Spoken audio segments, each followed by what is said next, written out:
तो हेलो दोस्तों, welcome back to my channel Vishal S Rajput. मैं आपका दोस्त विशाल सिंह राजपूत आपका स्वागत करता हूं मेरे नए ब्लॉग में। और दोस्तों आज के ब्लॉग में मैं आप सबको बताने जाना हूं, जैसे कि मेरे बहुत सारे दोस्त लगातार मुझे मैसेज कर रहे हैं कि तुम केदारनाथ कब गए थे, कैसे गए थे, कहाँ गए थे, मतलब जाने का क्या रास्ता था, वहाँ पर जाने के बाद क्या ठहरना था, इन सब के बारे में मतलब जानकारी लेने के लिए मुझसे पूछ रहे हैं। तो लगातार अब तक कितने लोगों का फ़ोन आ चुका है, इसलिए मैंने सोचा कि मैं एक वीडियो बना के डाल दूं कि सबके लिए मतलब हेल्पफुल रहेगा। और ऐसे बहुत सारे लोग हैं जिनका डायरेक्ट मुझसे कांटेक्ट नहीं है, उनके लिए भी मैंने ये वीडियो स्पेशली बनाई हुई है। तो आज की वीडियो में मैं आप सबको बताने जा रहा हूँ कि आप केदारनाथ कब जाएंगे, सबसे पहले किस मौसम में केदारनाथ जाना सही रहेगा, फिर केदारनाथ जाने के लिए रास्ता कौन सा होगा, केदारनाथ जाने के लिए बसेस मिलेगी या ट्रेन मिलेगा, फिर केदारनाथ जाने के बाद कहाँ रुके, कैसे जाए, इन सब की वीडियो में आज आपको जानकारी देने वाला हूँ। तो कृपया मेरी वीडियो पे ऐसे ही बने रहिए। और मैं अब आपको स्टार्ट करने जा रहा हूँ कि केदारनाथ कैसे जाए।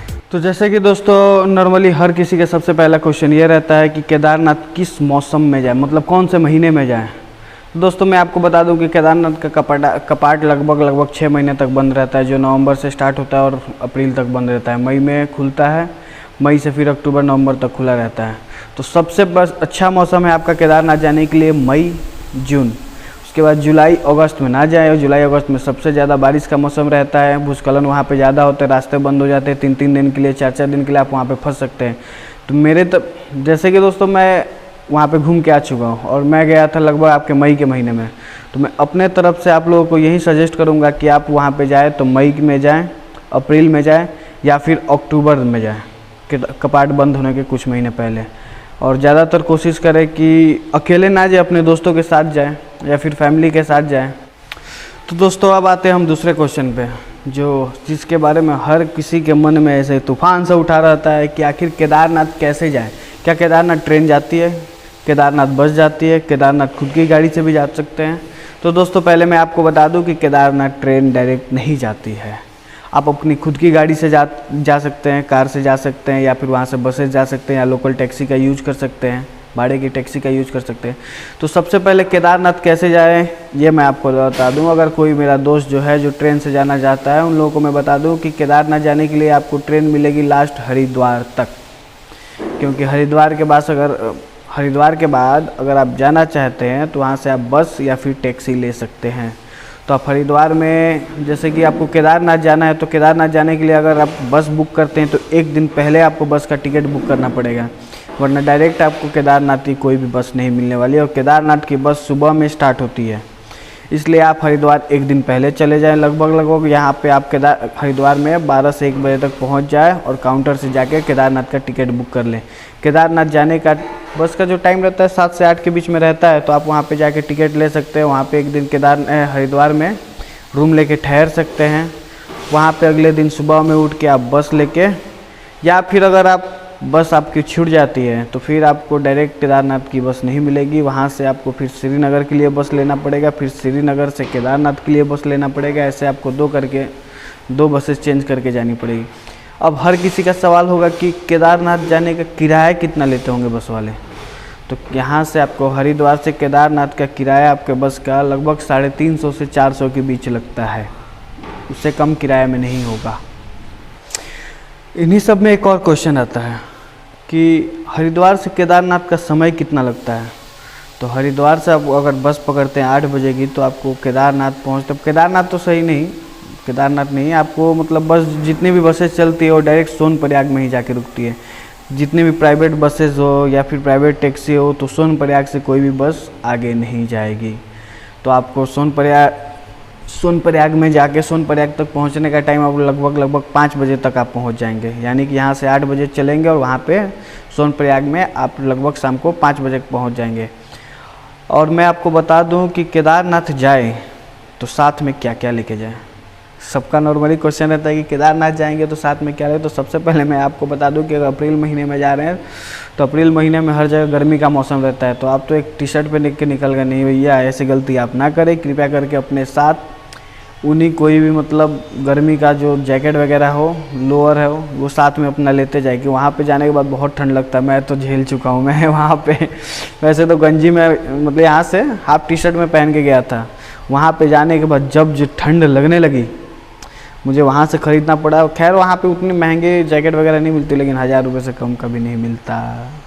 और हम ठहरे मिडिल क्लास के लोग यार तो हम लोग सस्ता ही ख़रीदना चाहते, फिर भी 1000 रुपये का एक जैकेट पड़ गया था। तो मैंने वहीं से एक जैकेट लिया था, क्योंकि ठंड बहुत ज़्यादा लगती है वहाँ पे। तो आप यहाँ से जाए तो सबसे पहले अपने लिए एक ऊनी कपड़ा ले लें, और साथ में जितना हो सके बिस्किट, मिक्सचर, फल फ्रूट ले लें, क्योंकि वहाँ पे जाने के बाद हर चीज़ का रेट डबल या डबल से ज़्यादा होता है।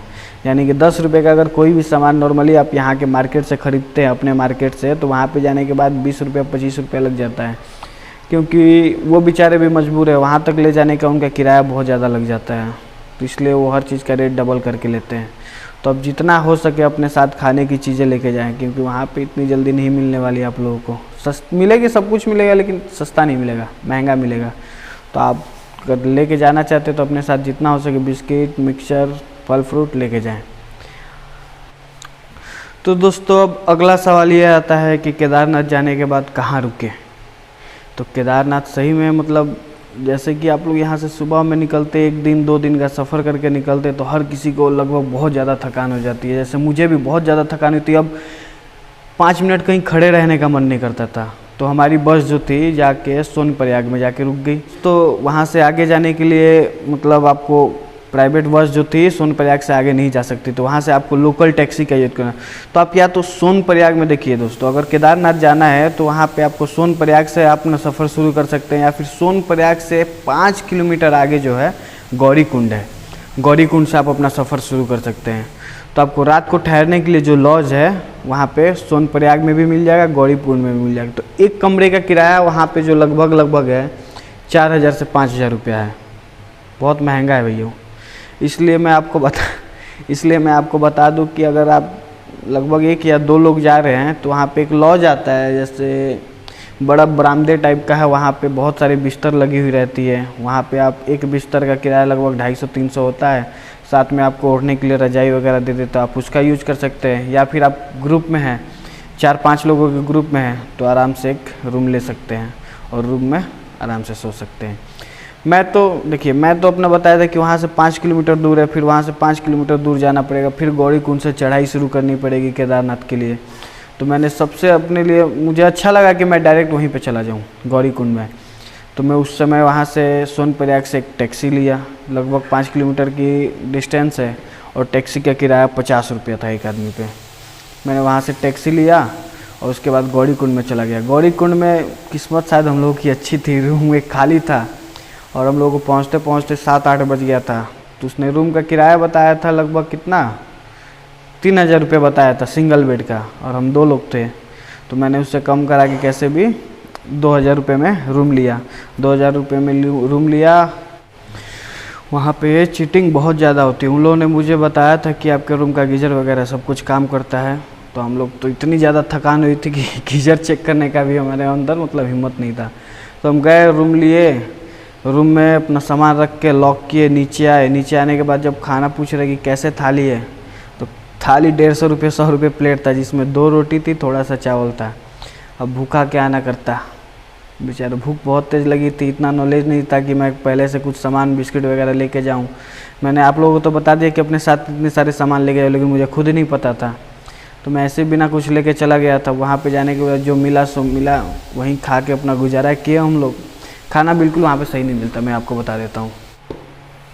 और फाइनली हम लोग आराम करके सुबह 4 बजे बाबा के दर्शन के लिए निकल गए। वैसे ही ठंडी पानी में नहा के, गीज़र तो काम कर नहीं रहा था। हम लोग करते क्या, तो हम लोग वैसे ही ठंडे पानी से नहाया। ठंडी इतना कि हम लोग बता नहीं सकते, खुद से बयान नहीं कर सकते। आप लोग जाइएगा तो आपको पता चल जाएगा वहाँ पे पानी कितना ठंडा होता है। उसके बाद हम लोग निकल गए वहाँ से गौरीकुंड से केदारनाथ बाबा का जो मंदिर है, उसके बीच की दूरी टोटल 16 किलोमीटर है, जो आपको पहाड़ चल के जाना है। वैसे आप वहाँ से अगर चाहे तो घोड़े की भी सवारी कर सकते हैं, जिसका किराया लगभग आपको 2 या 3 हज़ार लगता है, या फिर आप हेलीकॉप्टर से भी जा सकते हैं। लेकिन फिर वो मज़ा नहीं आएगा जो पैदल चलने में है। पैदल चल के हम लोग वहाँ तक पहुँचे। सुबह 5 बजे से निकले थे लोग, और 5 बजे से निकलने के बाद हम लोग वहाँ पे 2 बजे तक पहुँच गए। बाबा का दर्शन किया और फिर वापस चले आए। तो दोस्तों अगर हमारी वीडियो आपको अच्छी लगी हो तो हमारी वीडियोस को लाइक करें, चैनल को सब्सक्राइब किया। हम आपको आगे भी ऐसे ही वीडियोस देते रहेंगे। बाय।